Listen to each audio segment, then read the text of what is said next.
the first question is basically, of course, this thing of being called the fascist, which is, has applied as a term that's spread around, fairly widely as a slur. And it's also a very contagious slur. It's not like communist, it's like you're a communist if you have a membership in the California Communist Party and it's a valid membership and your dues have been fully paid. In that case, you're a communist. If your subscription is lapsed, you're definitely not a communist. And if you're friends with a communist, of course you can be friends with a communist, right? But of course it's different for fascists. And so you might even say it's hard out there for a fascist. And one of the things that, of course, that makes kids these days want to do is be fascists or declare themselves fascists or go full Nazi or whatever. There's certainly, you can see the metaphor I use to describe it is, imagine you're a 15-year-old and you're like in high school and you're getting this like stuff and every class from PE to Spanish is flavored with this same flavor, like this sort of, I think of it as sort of like a bluish syrup. At first it's very sweet. It's like, it makes you feel very good. And then you're just like, well, this is kind of gross. And you sort of get this grossness, in everything and everywhere.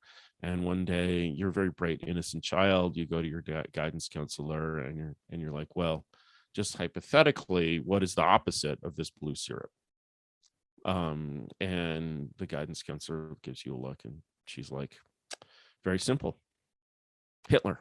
And that's when you decide to become a Nazi. And the thing is, there's something in a very kind of James Dean, sense to be said for this kind of way of thinking. But ultimately, when you're doing this, you're still sort of within the power of the guidance counselor, and you're within the frame of, the sort of belief structure you're trying to get out of. You haven't gotten out of it. You've sort of gone deeper into it in a way. I would argue, actually, this is a more controversial historical statement that I don't want to defend. I would argue that actually a lot of the pathology of 20th century fascism comes from this situation of sort of being within a world in which mainstream culture is unequivocally Anglo-American liberal culture.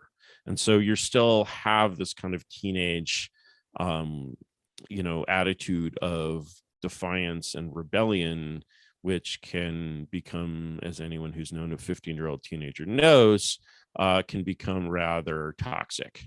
And this is why sort of basically when people are like, well, you're a fascist, well, you believe in autocracy, well, you believe in monarchy.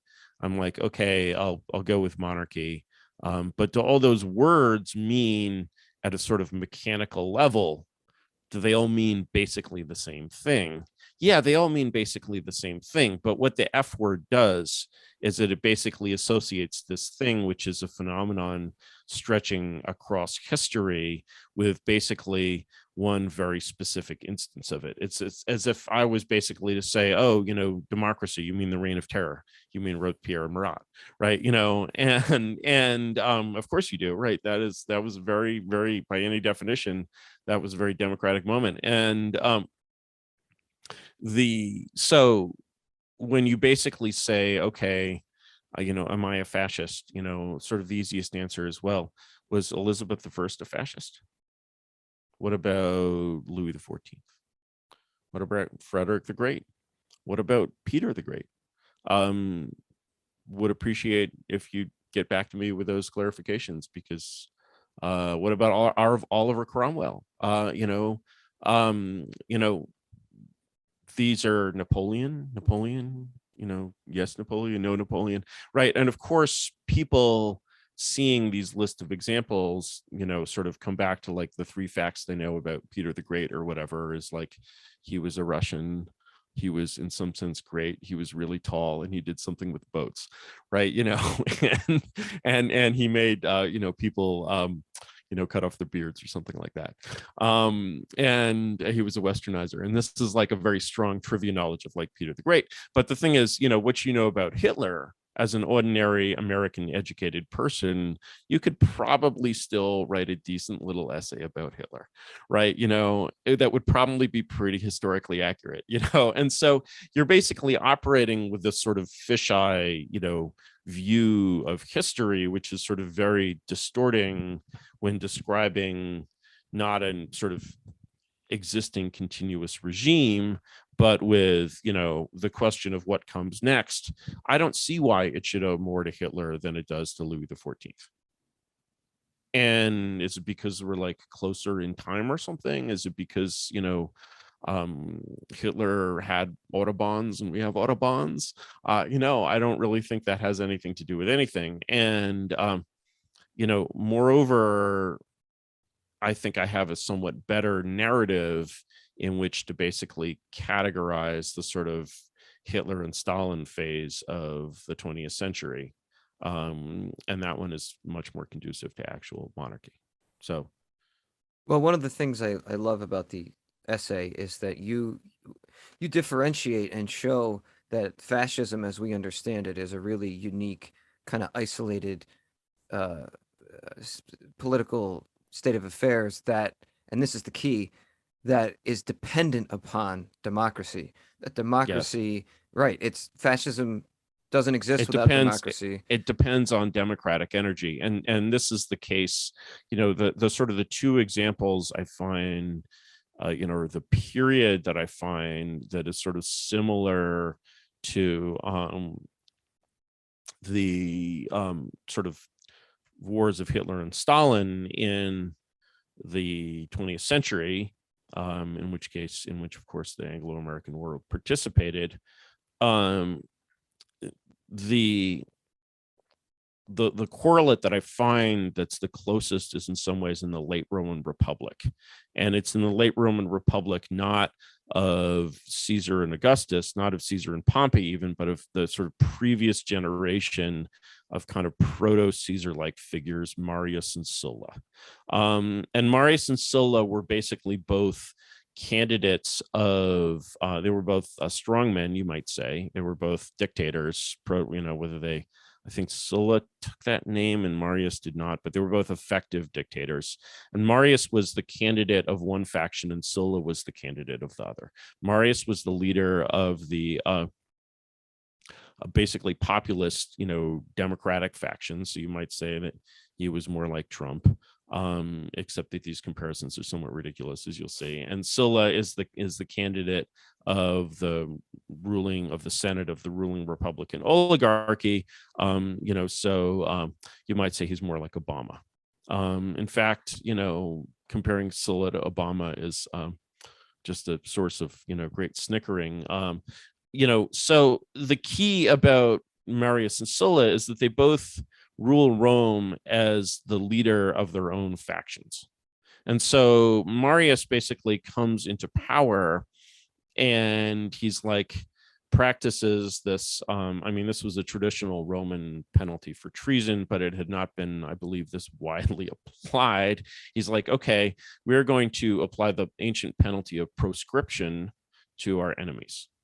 Meaning the rich and powerful people who oppose us. And what that means is your life is forfeit. Anyone can kill you and your property is seized and given to my friends.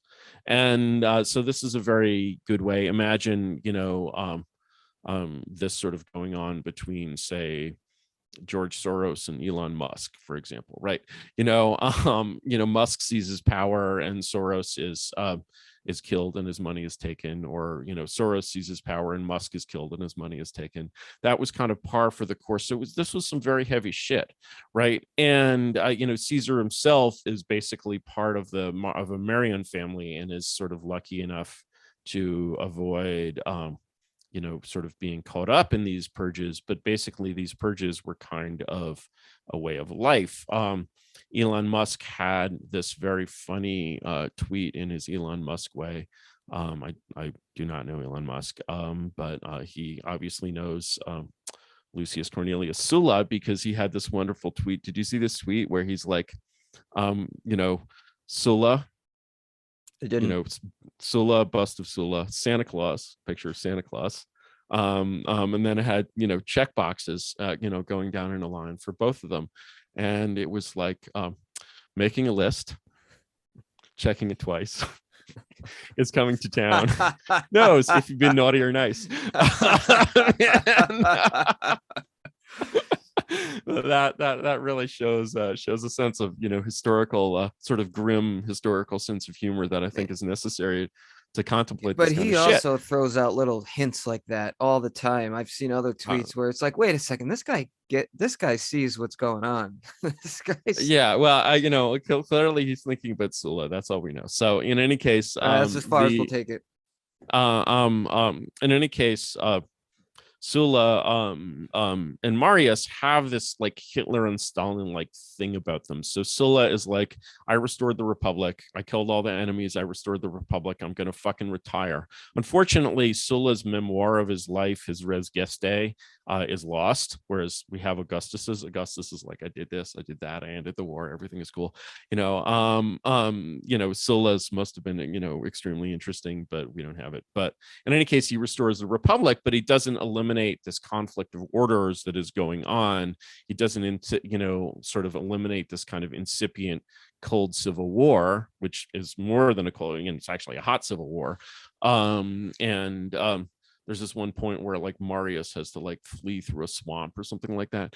And I think he was in his 70s at the time, which is crazy. Yeah, it was like 72. He's an old fucker. Yeah, he's an old fucker, right? And he comes back, right? He's like the fucking Tom Brady of the Roman Republic, and the see the sorry that I did not see that analogy coming. Hopefully that line will be preserved for posterity. Marius, the Tom Brady of the Roman Republic, right?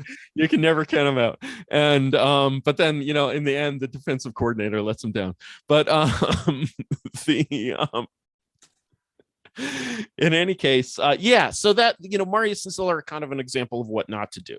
Right. And so, when, in the next generation, this kind of civil war gets sort of, lit up, is another thing about Marius and Sulla, and this really goes with the territory of being a factional leader, is that they really regard their dictatorship as temporary, which of course is the Roman tradition. Might have to last a little longer than the 1 year it's supposed to last on paper, but shit happens, and so they still regarded it as basically putting the Republic back on its feet. I mean, the empire always called itself the Republic, but they certainly weren't imagining any kind of regime change. They were imagining regime reforms in the direction favored by their faction.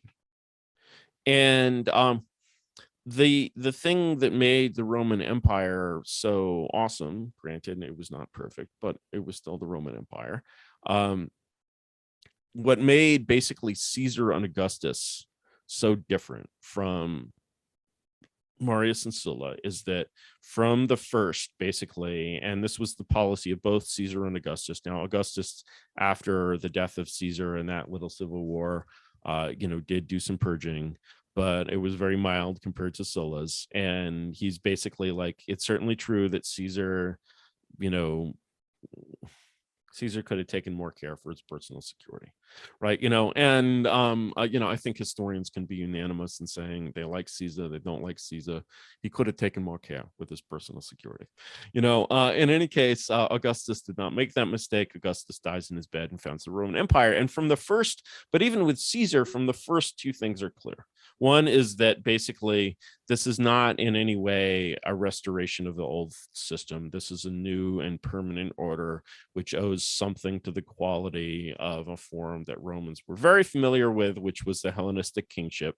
This is why the Caesars never called themselves Rex or king in Rome. They were afraid to go quite that far, but there was also the sense that this was not an interregnum. This was not a period. This was basically, you were just not going to have civil wars and political conflicts inside Rome again. And so the amazing thing that happens under the Caesars is that the old Roman conflict of the orders just goes the fuck away. There are occasionally little conspiracies of senators and shit, right? But there's basically no mass politics. It's just over. It doesn't exist. Like it doesn't exist in China today, like it doesn't exist in California today, right? Except for presidential elections, right? Once you're basically in a state of sort of depoliticization, where first political violence becomes impossible, then all political action becomes impossible, like democracy is basically over. And so the Caesars had the foresight to see this, to see that sort of politics as usual in Rome was ending one way or another. And they also had the foresight to basically see that even though they had to come to power on a specific faction, on the back of a specific faction, they could not govern as the government of that faction. And they would have to basically govern all of Rome. And there's this great episode. I think Caesar actually does this twice, but I'm remembering the time when he's just defeated the last senatorial army, which is the army of Cato. Everybody loves Cato. He's like more Roman than the Romans. Cato like commits suicide in like this like total Japanese way, right? Literally slits his belly open, dies. Caesar, scatters his army and captures his headquarters tent. And in the tent, there is a chest which is full of all of Cato's correspondence. So these are all his letters from his friends back in Rome. Now, that's very useful to have for a number of reasons. For example, one thing a certain kind of devious aristocrat might try to do is write letters to both sides, assuring them that, of eternal friendship, not expecting one side to capture the other side's letters. This is like your ex-girlfriends comparing notes or something, right? It's just really bad, and so Caesar's guys are feeling pretty cool about this. And so they're basically like, okay, when do we start? And Caesar's like, okay, here's what you're going to do with this chest. You're going to put it on a pile of olive logs. You're going to pour olive oil all over it. You're going to light the fucking thing on fire. And his guys are like, why? And Caesar's like, you don't understand. We won. They're all ours now. Right. And so, that sort of applies as a doctrine when I hear people's sort of political doctrines that are expressed in a sort of with a kind of fantasy of either kind of dominating the blue states and forcing them to behave sort of culturally, like the good old Ann Coulter line about Afghanistan, conquer them, kill their leaders, and convert them to Christianity. That's sort of one way for red state people to regard blue state America that I think is not serious. And another way is this idea of sort of separating this map into separate countries or something, which I think is also not serious. You can't really like the solution has to be a single regime that is actually in charge of them and that they are not in charge of, right?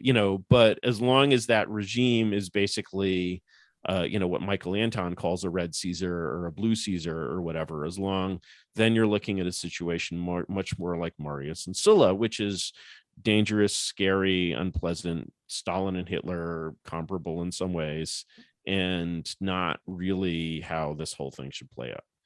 And so once you sort of understand that distinction and you basically say, okay, both fascism and the kind of monarchism that I'm proposing, which we'll sort of get to that intriguing little design in a second, the NFT monarchism. I know it's terribly, terribly cliched at this moment, but it's not a new idea. But in any case, before we get to that, basically understanding the difference between that and sort of going full Hitler is really important. It's also really important, for people on both sides of this, whether Nazis or non-Nazis, to realize that going full Hitler is actually just not a realistic option, because you simply don't have the level of democratic energy of like popular need and like feeling of the right to participate in power that you had in the 1930s in any Western country. You have like orders of magnitude less. I mean, people are like, oh, there's some street fight somewhere between like based stickman and like the Bay Area Antifa or whatever. And I'm like, in 1931 in like Berlin, like there's like 2 or 3 people getting killed every day, right? Like there's just no fucking comparison between the levels of energy and violence. That means that you need to design a political machine that does not run on that level of violent engagement. But it also means that, like, if you design one that runs on that level of violent engagement, there's sort of nothing to be worried about, because like you're not going to get it. You don't have like a hordes of demobilized World War I veterans.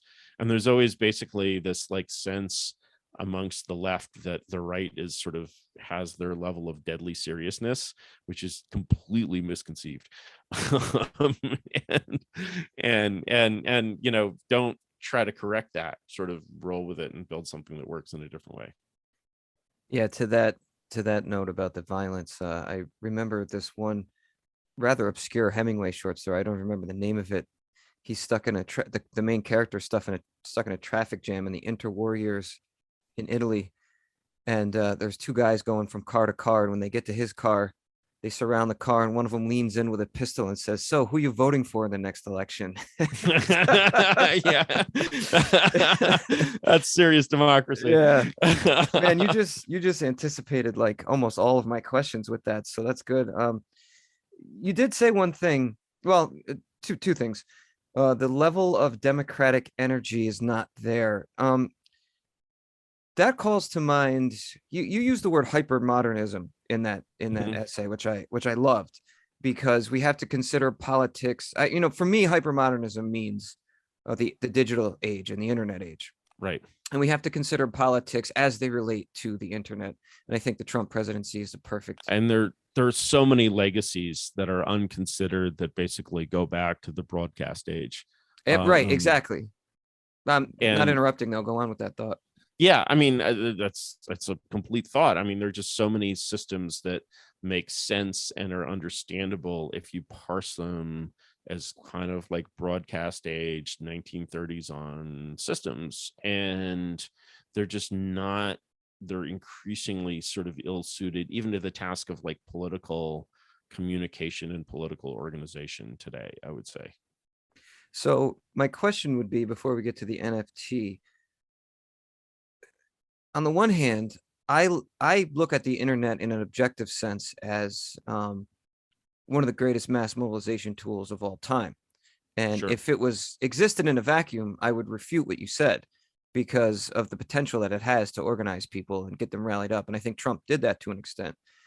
But at the same time, we saw that the people who administer the internet are more than happy to comply with the regime and take out one of their enemies, one of their political enemies. Sure. As we saw Trump just get deleted off Twitter for, if we really dig down, no good reason, no ostensible reason.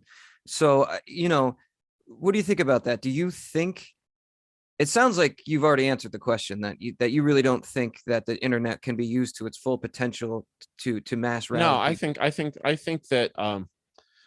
that the internet can be used to its full potential, but I think that its potential is sort of different. It goes in a different direction than most people might think. I'll point, for example, to one experiment that didn't really work, but still showed a certain amount of intriguing possibility, which was Storm Area 51. And Yes, yes.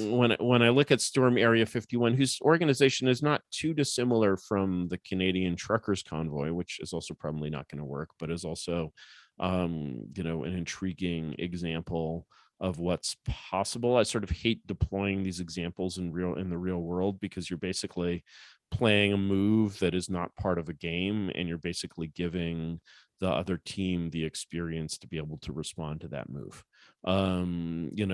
So I hate gestures like this, but it's certainly a beautiful and interesting move that suggests a lot of sort of interesting democratic possibilities for democratic energy. The thing that I would say is that basically, um, I have this neat little formula for political energy, or democratic energy, really, in this case, which is E equals MC squared. So M is the mass, how many people you're ready to throw, how many people you have. And then there are two C's. One of them is commitment, and the other one is cohesion. Commitment is basically how much they're ready to do. 0 is nothing at all. 1 is voting. 2 might be like a write-in vote or a donation or something like that. And 10 is suicide bomber. Right. And in between those are various levels of like direct action and violence and so forth. And the third, which is in some ways sort of both the easiest and the hardest, is cohesion. And cohesion is the capacity for coordinated intelligent action. And so when you look at basically political engagement, democratic engagement, say in the election of 1860, you see that a substantial percentage of these voters are just raring to go fight each other with actual guns, right? And when you see even say elections in the 50s, like you look at like the violence of the Democratic National Convention in 68 or whatever, people took those elections with like they were much more ready to get rowdy in a much larger sense at that time. Even the level of sort of political engagement that you see in the days of rage period, when there are all these bombings by people who are now all like respected professors and shit, you're seeing a level, I don't think even that could happen again. Right. And so you're seeing commitment dropping like a stone. And this is why you're seeing democratic energy dropping even as the number of warm bodies increases, right? So then you're like, okay, what about cohesion? Cohesion is interesting because I think what people have relied on to date is sort of the natural cohesion of institutions and community allegiances. And of course, that cohesion is just getting like, like unless you're like in a black community where the reverend can be like, y'all are voting for Hillary, and everybody votes for Hillary, that's cohesion, right? And that sort of natural cohesion of institutions is fading away rapidly. Families are being atomized, churches are disappearing, all sorts of sort of cohesive institutions are becoming weaker, and instead we have these sort of giant blobs of like red and blue. And that's, I think, that atomization is, of course, a quality of modernity that everyone has remarked on. So we have basically decreasing commitment and decreasing cohesion. So we have decreasing energy. So how does anyone do anything? Right. And the answer, I think, is that you have to focus on cohesion rather than commitment. And you have to basically, rather than sort of recreating natural political structures, sort of based on deep emotional allegiances around cohesion, you have to build structures that are essentially performative and frivolous, and often to the point of even being ludicrous, that are basically still useful because they only need to be used once.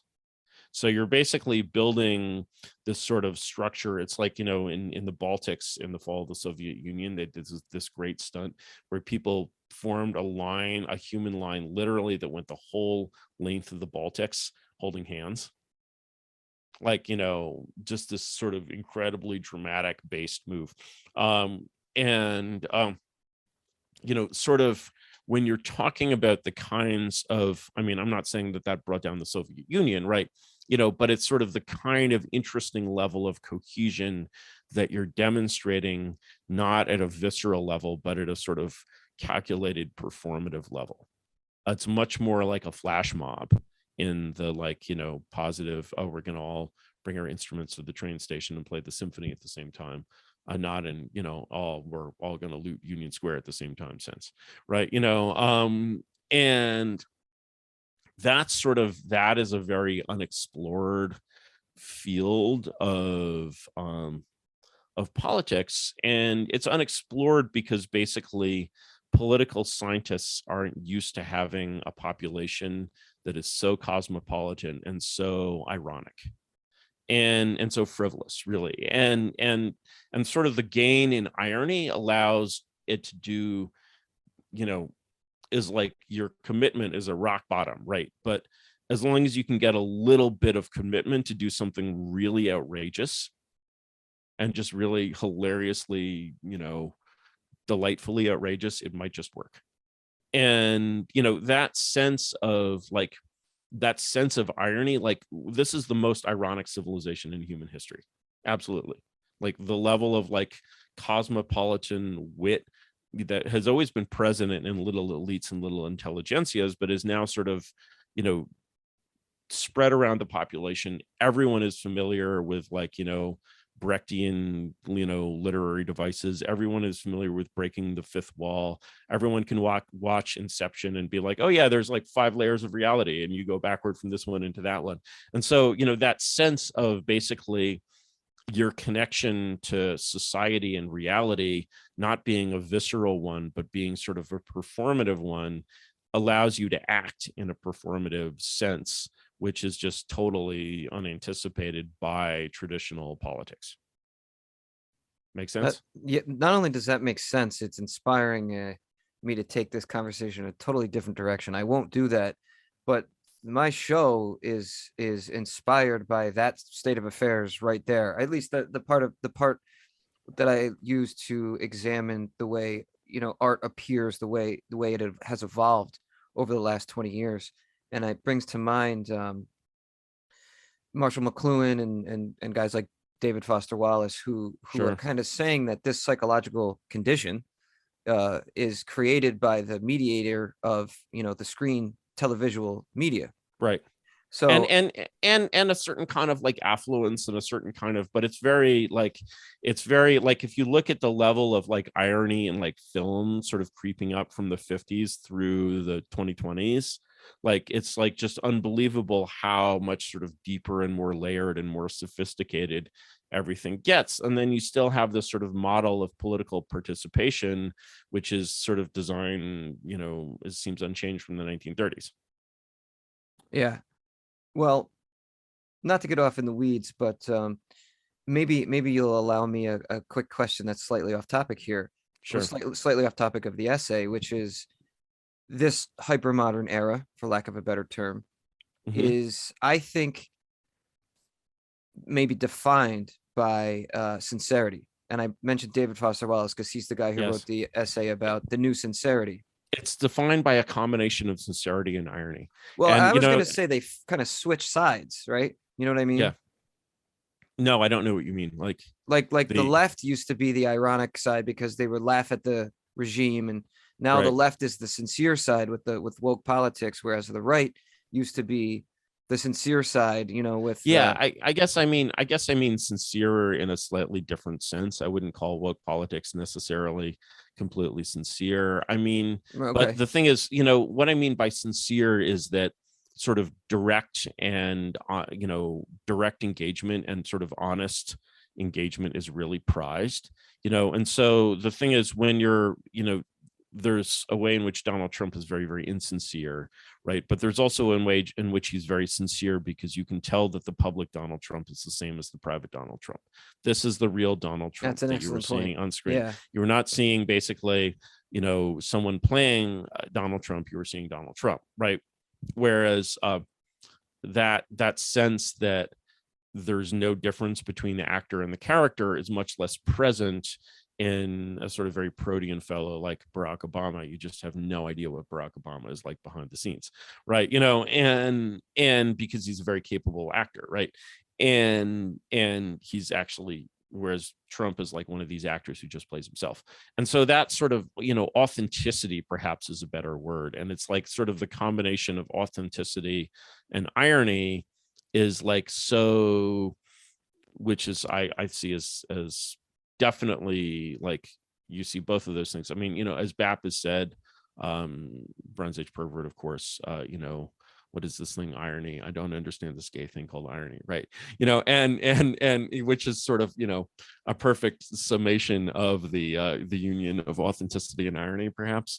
um and and those are like, you see already like, memes kind of flowing in this regular direction from the sort of dissident world into the mainstream already. And that's exercising a kind of power, which is like, um, um, like the first, like, it's a very diffuse, like being upstream in a fashion direction in that sense is the closest, most diffuse approximation of power that this whole thing has gotten to at all. And but it's exactly the point that it needs to get to. Well, it goes back to what you said about the red pill. Yeah, The yeah, term, the yeah. term. Let's. I could again. This could become a whole different topic if we keep on that. So, would you like to explain the NFT presidency or the Let's NFT explain, CEO? the NFT of CEO, king, god, emperor, whatever you want to Yeah. call it, right? So there's basically a problem in autocracy, if you want to use that word, in monarchy, which has been solved in the private sector, which isn't trivially solvable in the public sector, which is the problem of creating what I like to call an accountable monarchy.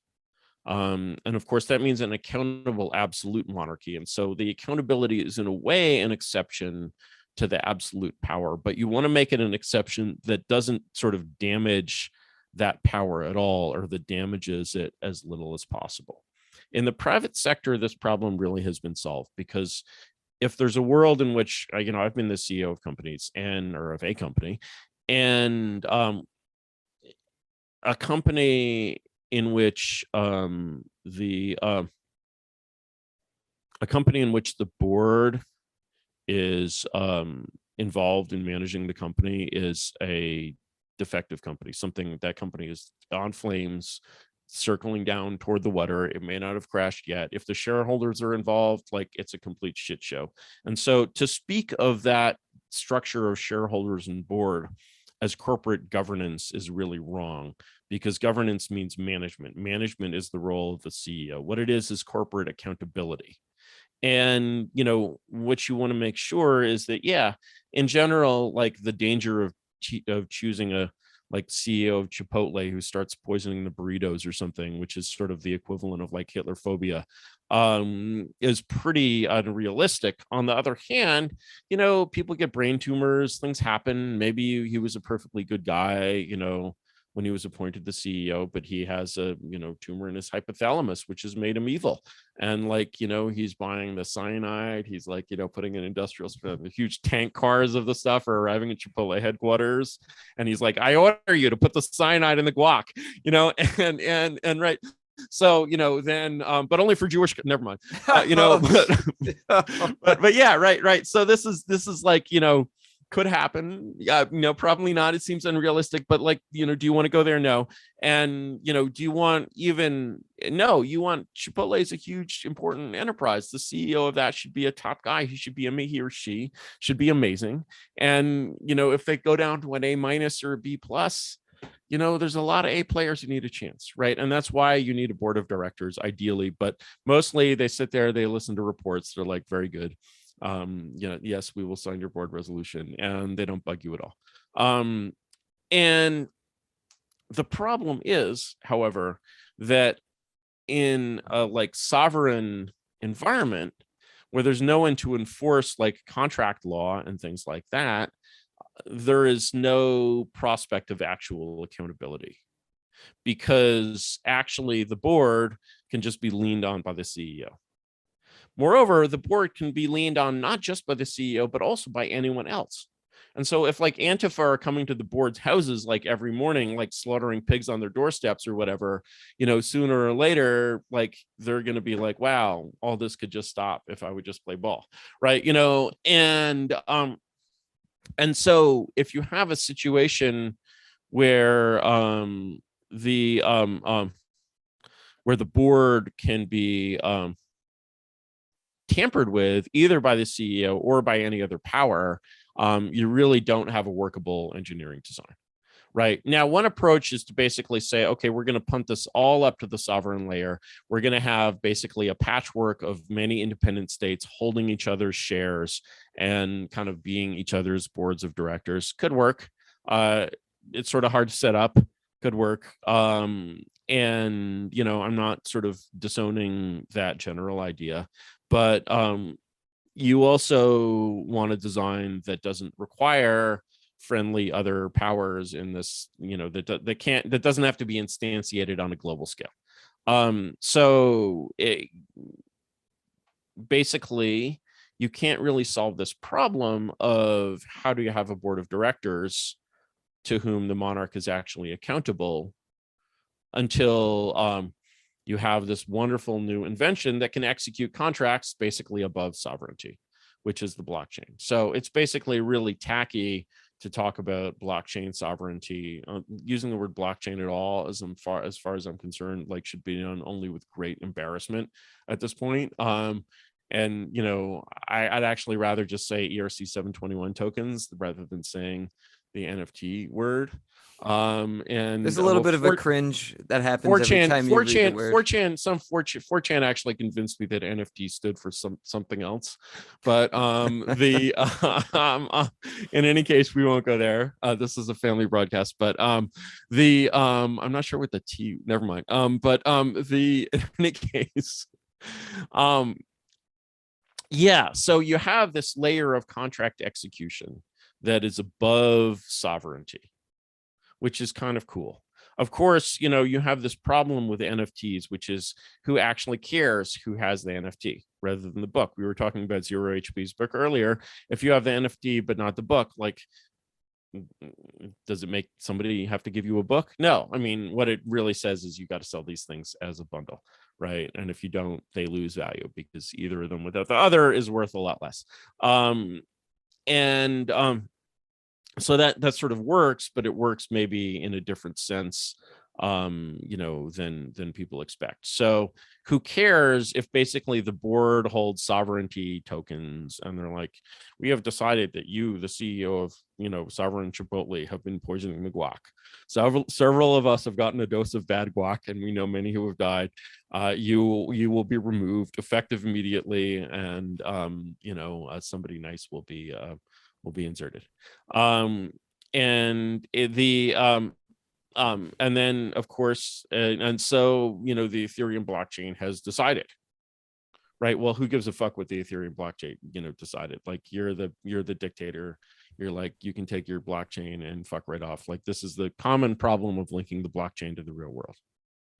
But there's another technology, and this technology is currently used only to secure nuclear fucking weapons. But we know it works because when was the last time you got hit by a nuclear weapon? You see, right? Far too long ago.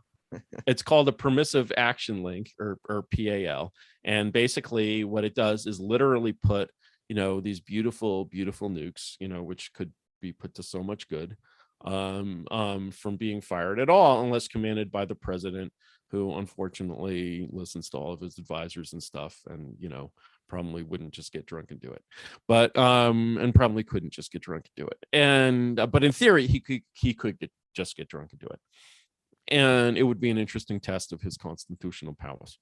And like maybe if nuke the ocean somewhere or something, I don't know. But in any case, of course, all gun aficionados out there are already horrified by the idea of, well, not without reason, of a smart gun. They will be additionally horrified by the idea of a firearm which is not only smart, but not only internet enabled, but in fact blockchain enabled, so that a smart contract can basically tell whether it fires or not. But what you can certainly do is you can say this is completely technically practical with actual existing technology. Granted, smart guns would kind of suck, but they would still be better than like hunting rifles. And that only goes up with your tanks and crew serve platforms and all of that. All of these are basically slaved to a key, which is literally on the person of the president.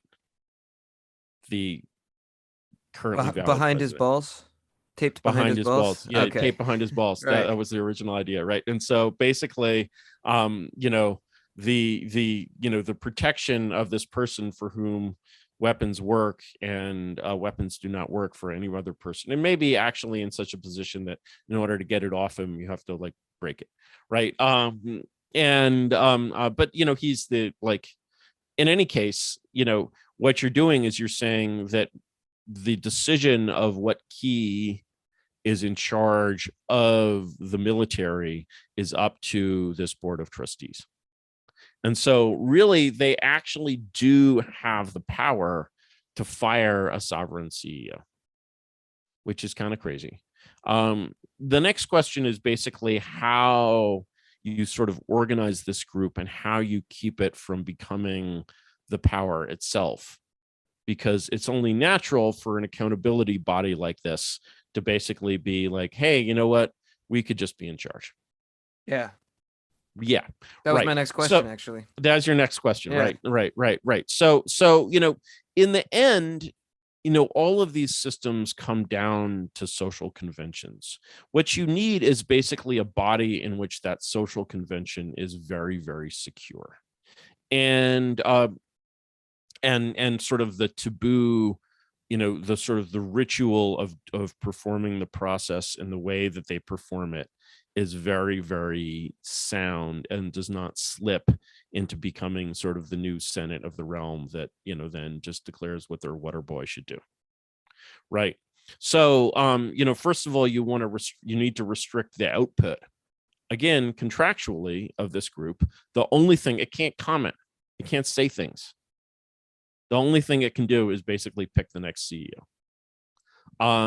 Because otherwise, again, it's doing this thing of exercising power directly, right? Secondly, you're basically, when you're creating a sort of board of trustees like this that is supposed to last essentially forever, you're still doing a thing where somebody has to pick those initial trustees, and that somebody is going to be your first CEO.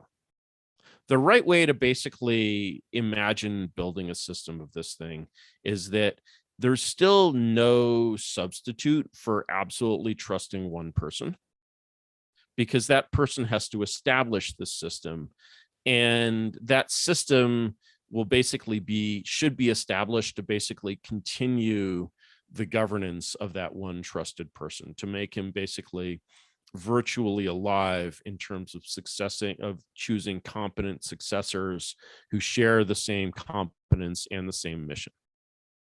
Makes sense so far? So far. So basically, you what you're doing in this is that your chief goal is to avoid this board of trustees either becoming the subject of external pressure or of acquiring its own collective identity. So essentially what you do there is, number one, okay, how do you select these people? You say, okay, I've got, I'm the CEO, dictator, king, god, emperor, whatever. I want my realm to live forever. How am I going to do this? Well, because I got where I am, I have, let's say, 31 very good friends who I really respect and trust. I'm going to give each of them a key. I'm going to say to them, do not reveal yourself to any other. Okay, you in your board meetings, you will come to your every board meetings every 3 months. You will interact under this pseudonym. You will not know who anyone else in these board meetings is. And moreover, if your identity as a holder of one of these keys is compromised, you need to behave as if you died. If you've died, what happens is your key is found in your safe deposit box. There is a will. Your will says so-and-so is next in line. They get the key, they can pass it on, et cetera, et cetera. What you want to avoid is basically multiple keys coming together. What you want to avoid is known people who can be pressured in a known way.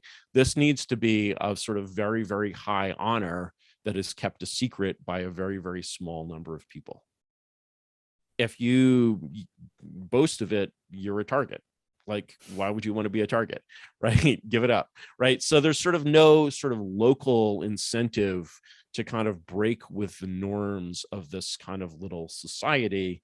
It's basically feels like something very important and very cool to be part of, but it still has no real capacity for kind of violating that trust and becoming a direct organ of power. Well, this is by far the most comprehensive and workable. I say workable with a caveat that we'll get to. Yeah. Workable and well thought out alternative and almost, dare I say, vision for the future I've ever come across. And as I said before, it's an elaboration on what you laid out in Yeah, unqualified reservations, and it's a necessary elaboration. I was very it happy is. to see you go back to that idea and develop it more. Um, I guess two things immediately come to mind. The first, we're going to do a question from the audience section, but one of my friends actually anticipated what you just said, so I'm going to read her question now. My friend Chelsea, who goes by her at is Frail Skeleton. She Mm, asked what at now I think is an obvious question based on what you just said, is that what's to stop the board from secretly contacting the CEO? Or in other words, what's the anti-corruption, anti-conspiracy, yeah, firewall that built into this? yeah, and ultimately, I'll just reiterate what I said, which is that it basically ultimately requires the board to be kind of narrowly and kind of cryptographically like limited in the way that they can communicate. They Oh, basically yes, need to yes. have they need to not know who each other is. They need to have a narrow communication channel that basically only works for these board meetings, and they need to basically treat that responsibility very, very seriously. And so what develops in such a, in a meeting of this group is very much a sort of an ideal form of a parliament with a small p, in which there are no parties and no factions and no sort of external incentives. And basically everyone is there as an individual actor. Also, Um, go ahead. Sorry. yeah, I was done there, I think. And so, basically, like, you're always trusting, in the last resort, government is a human system and you're always trusting humans. But basically, the other, super important thing that I should have mentioned earlier is that because your board doesn't regularly participate in the process of management, it doesn't sort of develop the kind of local attachments to like specific projects or specific teams or specific things. It doesn't acquire either this sort of lust for power or this attraction to the specific. And that kind of keeps it from desiring power more than it should. I think you said also in the article, if you're they have the call with the CEO and the board, and if one of the board members isn't there, it's like no compromise, you're out. Um, Yeah. so it's almost like you can't contact each other being built into the technology itself. Now, the other Yeah. question I have, I almost hate to Mhm. ask, but it's really at the Please. forefront of my mind. You make it a point to say repeatedly throughout this interview and in the essay that this can be nonviolent. It can be a nonviolent regime, and we can also implement this nonviolently. Right. And of course, I am a lover of peace. I'm a political moderate, and I'm virtually a Democrat. That being said, that being said, I don't see how we could really get through this transition peacefully, mainly because uh, uh, to create the power vacuum necessary to implement this, because I don't see the regime doing it, implementing it. I don't see the cathedral No, allowing no, this to no, happen. no, Right. So what's no, the no, no, no, no. I mean, this basically, you know, the process that this takes, I mean, forgetting even, the innovative design for continuing monarchy. I don't know that I would get there in one step. I might, just go to what I call a constitutional presidency as the start of that. And then, sort of a constitutional presidency is one where the president is a dictator who nonetheless submits to free and fair elections in 4 years, right? And uses those 4 years to become extremely popular through his extreme success. And sort of, after that, you have to make the case to sort of this actual democracy that actually releasing the reins will give it the best government that it can receive. And that case can only be made by the example of what an absolute government can do for them. But that absolute government should not regard itself as inherently temporary. It should regard itself as making that case. And so, basically the question of violence then comes to the fore. Let me put it slightly differently. Yes, are there people in our society that engage in political violence? Certainly, there are Antifa, there are et cetera, et cetera, et cetera. How much, what is the cap there? or militia. But what is the cap there? What is the level that like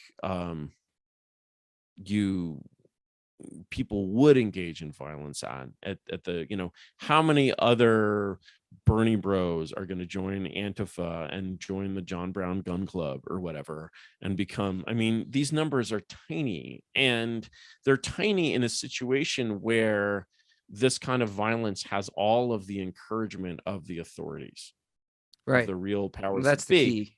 And violence in the other direction is mainly this kind of posturing. It's like, yeah, there's 2 million people with guns, they use them to shoot targets, right? And how many of those armed people have ever killed a human being, right? My God, almost none. And the like, that was once upon a time a much more normal thing. And so you have a lot of LARPing going on there, and a lot of the sort of supposed potential for violence comes from the LARPing. And when you're basically looking at, okay, how much violence can be expected from like blue state America, number one, blue state America is the sort of composite of sort of working class and client populations with the professional mercantile class, as they call themselves. Okay, the idea of like the like of even like doing like days of rage shit among like the American upper class is just preposterous. I mean, it's just utterly ridiculous. The idea that you would say, okay, we're going to disband the State Department, but wait a second, that leaves an army of 30,000 former foreign service officers, with time on their hands and nothing to do but battle. What are they going to do? Build barricades in Georgetown? And like, I mean, like, do you have any idea who these people are? Like, I mean, no, they're not, right? And so that level of potential for violence is something that you get when you're not thinking in terms of E equals MC squared. And the E here is just like very feeble. And that's because the commitment is very feeble. I And appreciate a sober political assessment. Is you get yeah, that so rarely these days. yeah. And so it's like basically that's actually very, very encouraging. Yeah, you just white pilled me And on the whole thing. it's very, very encouraging, because it's basically like, no, actually, you know determined change will meet no resistance at all.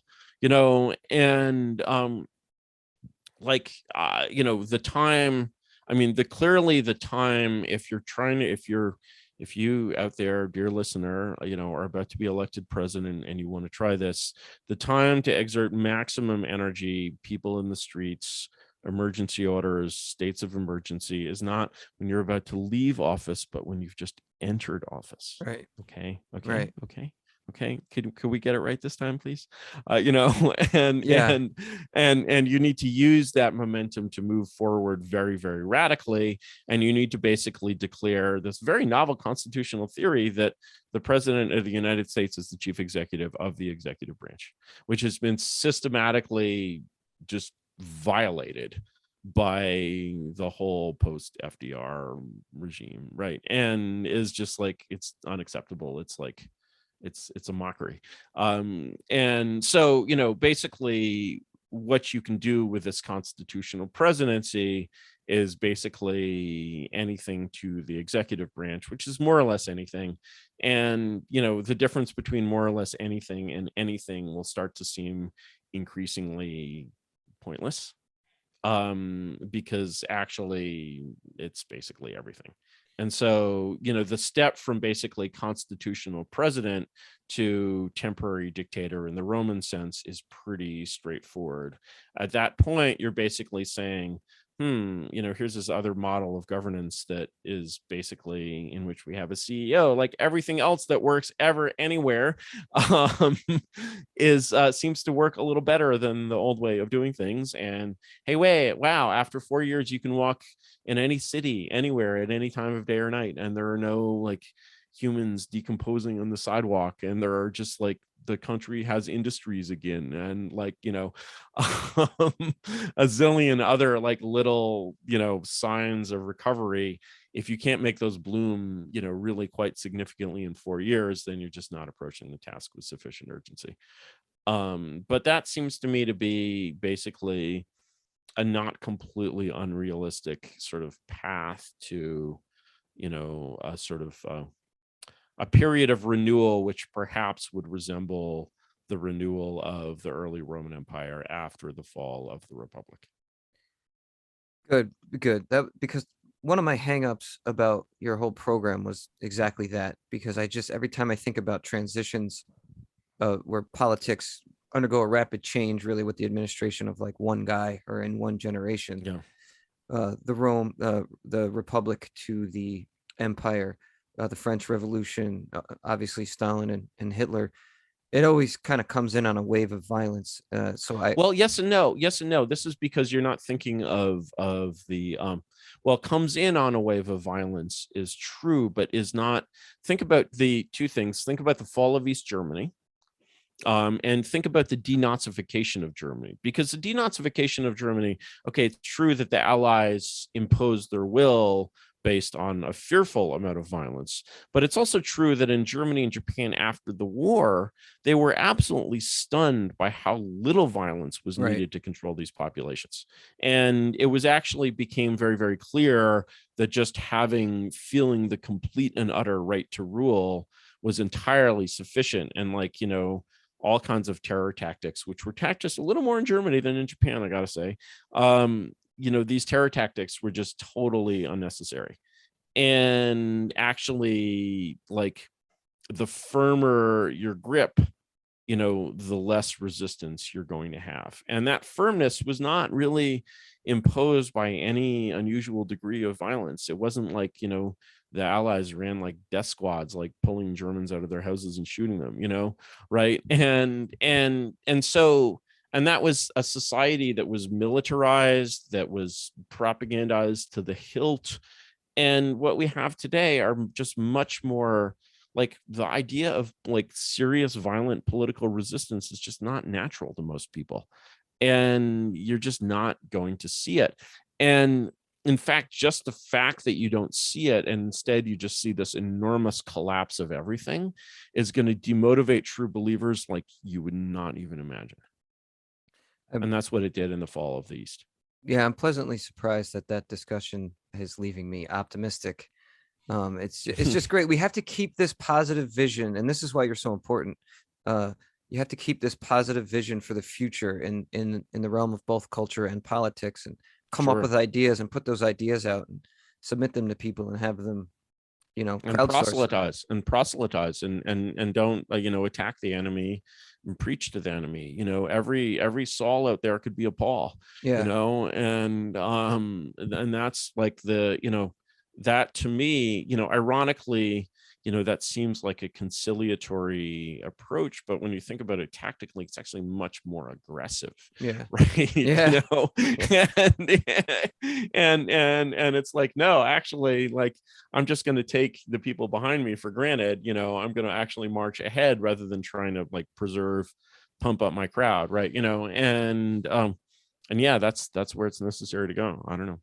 No, I like it. I like it. We're gonna have to leave the essay there because I did want to get to a couple questions. All right. But thank you. That was good to it bears repeating that I did not expect to come away optimistic. Not that I expected to come away pessimistic either, but I'm feeling good about the future all of a sudden. Excellent. Wonderful.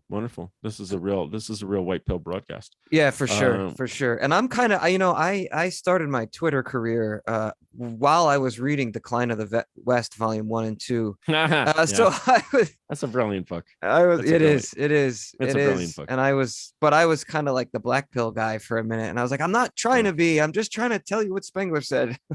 No. I mean, like, it's the choice, having the sort of the difference between This Is the Fall. You can sense decline, and whether this is the decline of the Republic or the decline of the Empire is so much more important. And hopefully it's the decline of the republic, because the decline of the empire will be much worse. Much Absolutely. worse. Much worse. Absolutely. No. All right, let's get to your questions. Good, because you answered quite a number of them. So I hope the people whose questions we're not reading heard the answers in there. The first one I'm going to do, at the risk of making a bit of a abrupt transition in discussion. This is something I wanted to ask you all along. I had to table it for time, but Mr. Parallax Optics, who's unfortunately left us on Twitter, but I was able to contact him through a back channel, and I specifically, excuse me, said, "Hey, I'm going to be interviewing Yarvin. Do you have anything to ask him?" And he said, "Well, as a matter of fact, I do." So it's a Well, little, yeah. I will apologize to Mr. Parallax Optics, because I've been ducking his interview for quite some time, and it's not out of any animus toward him. It's just that most of the things that he wanted to ask me are sort of things about, like, the sort of movement or the scene or whatever, and I'm just like, I really, not only do I not know anything about the movement or the scene, I sort of prefer to know as little as possible. yeah, right on, um right on.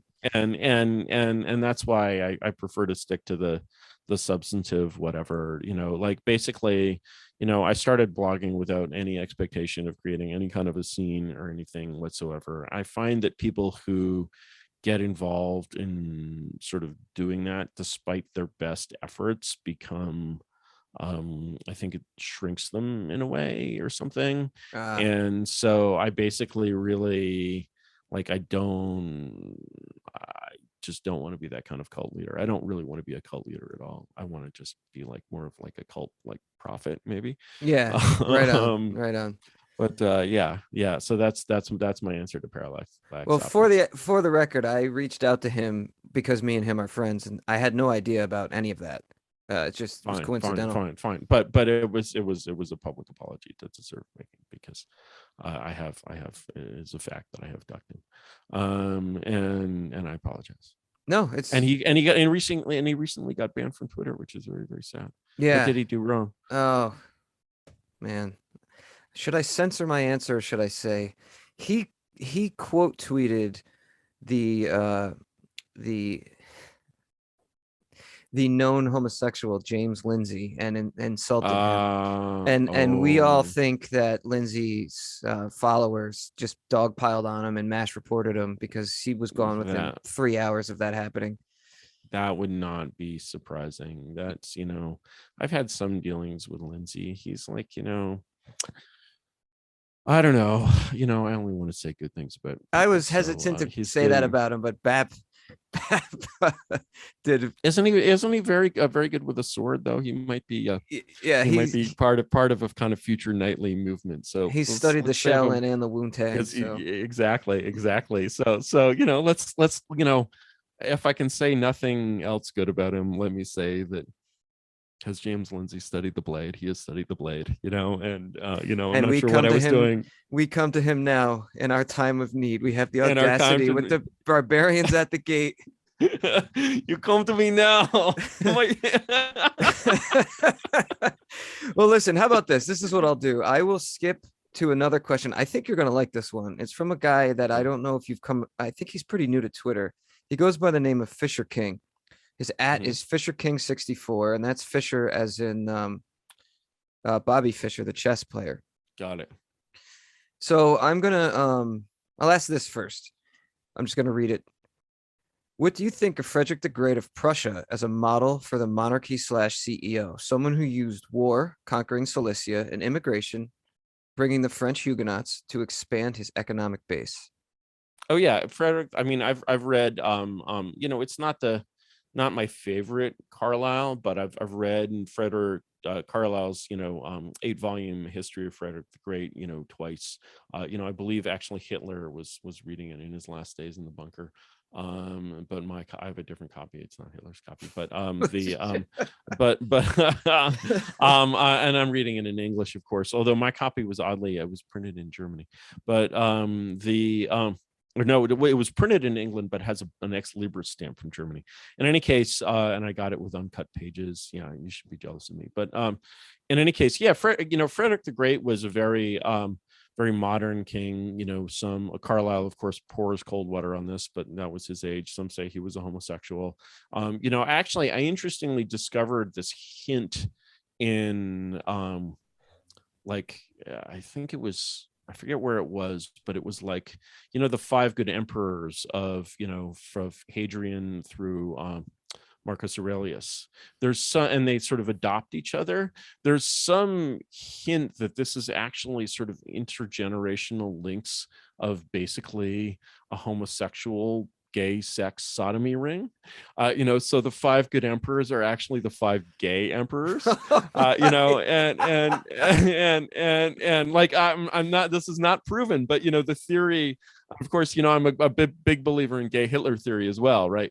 And Lothar Macton, The Hidden Hitler, check it out, it's really good. Hitler was gay, no doubt about it. So basically, I'm not one to find gayness all over history, but the five gay emperors theory is one that I find intriguing. And of course, the theory that Frederick the Great was gay, which is, Carlyle rather unconvincingly pours cold water on, is also fairly strong. And so, that, and of course, his complicated relationship with Voltaire, makes him a very modern monarch, but he's definitely operating in this sort of Vitellian frame of reference where, yeah, war is absolutely the right to make war is in the 18th century international law is the most fundamental right of a state. If you've lost the right, if Spain has lost the right to invade Portugal to recover their historic territory of whatever, then Spain is a satellite state, because clearly whatever that dispute is, it's not just between Spain and Portugal. And so, yeah, I mean, clearly, Frederick the Great, first of all, manages his technical battles well. He generally wins them.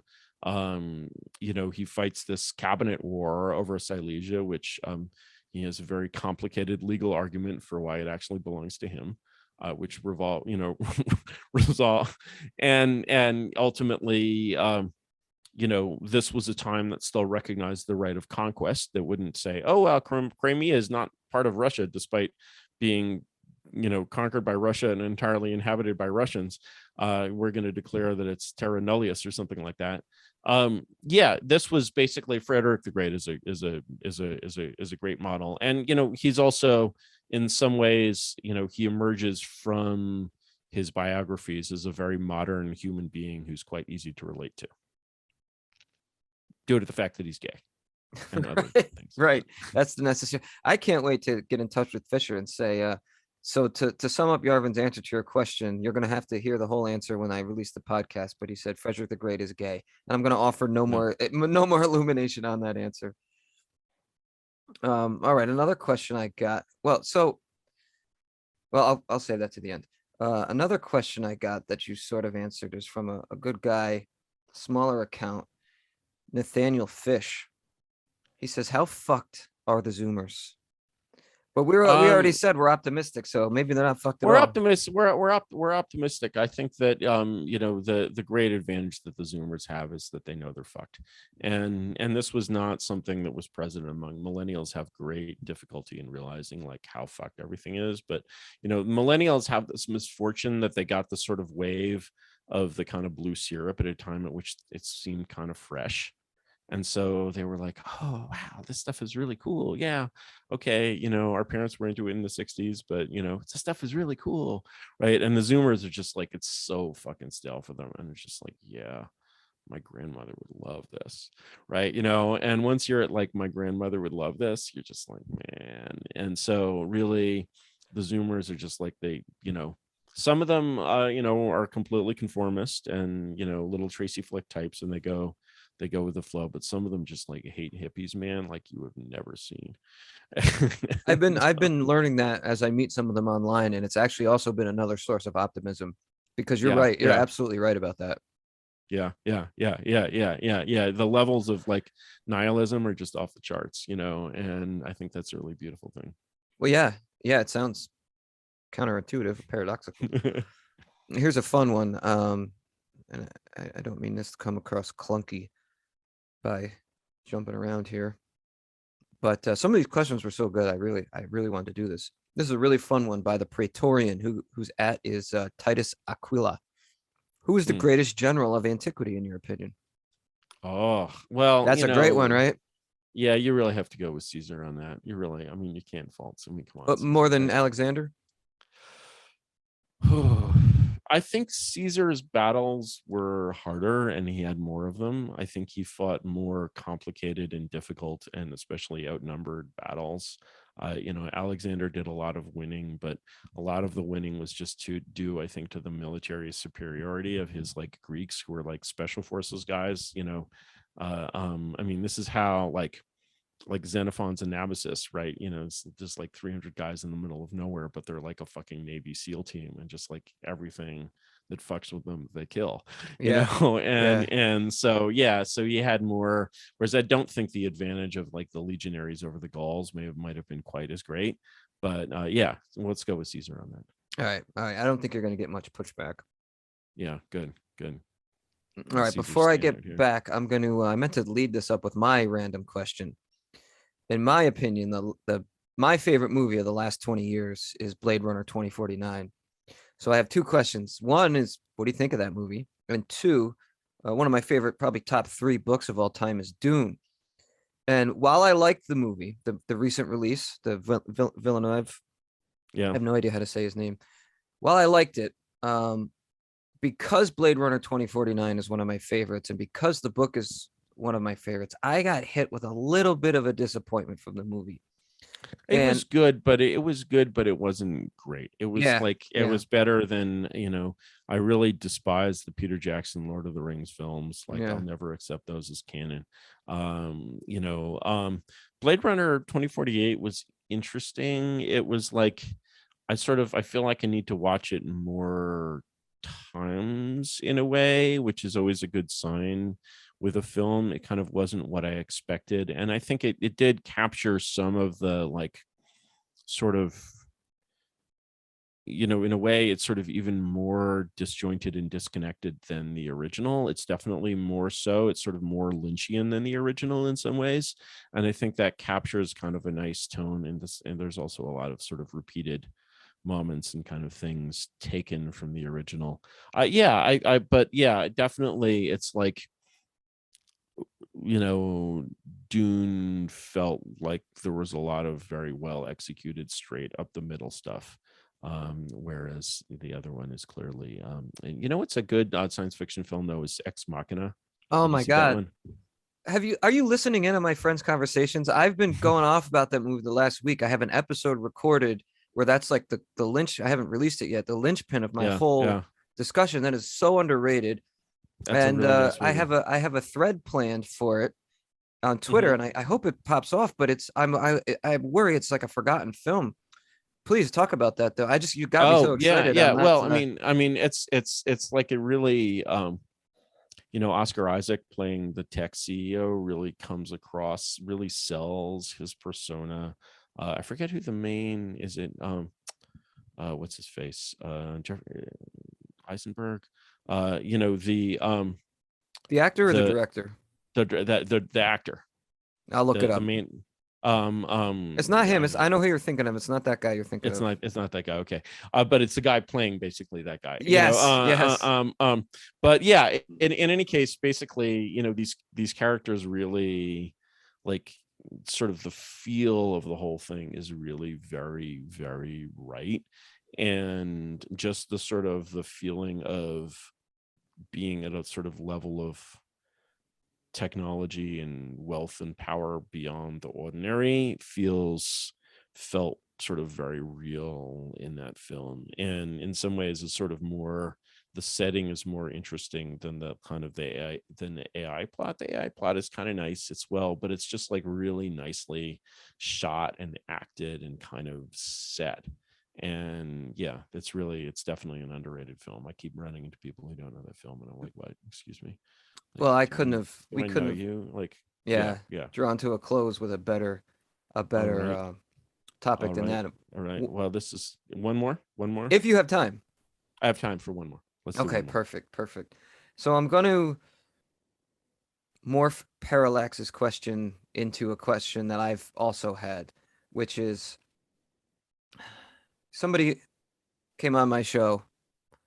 Oh, actually, no, Geo. Geo's judging the Passage Prize for art. I Or don't know of Geo him? actually, but yeah. Oh yeah, I know of him. Oh yeah, yeah, yeah, Yeah, yeah. yeah. Yes.